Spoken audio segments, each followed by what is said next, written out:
Regression analysis sounds complicated, but let's break it down into 5 steps so that it's easy for you to understand and interpret. Regression analysis comes in handy when you want to predict a relationship between two variables, being the dependent and independent variable.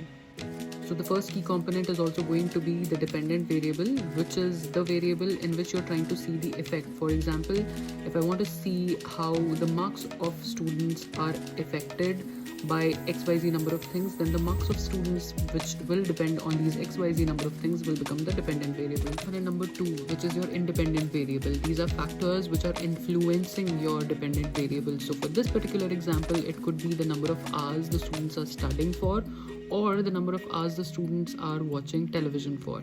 Key component number 3 is the model type. Are you doing a simple regression or are you doing a multiple regression? A simple regression will usually study the effect of one independent variable on one dependent variable.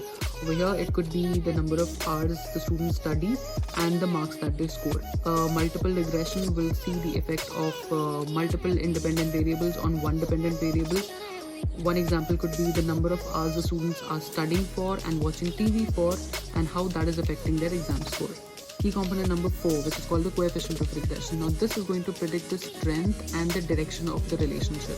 Positive coefficient of regression will tell you that 1 unit increase in the independent variable will cause those many units of increase in the dependent variable. Increase or decrease is justified by the sign, and the magnitude of course is represented by the coefficient of regression over here.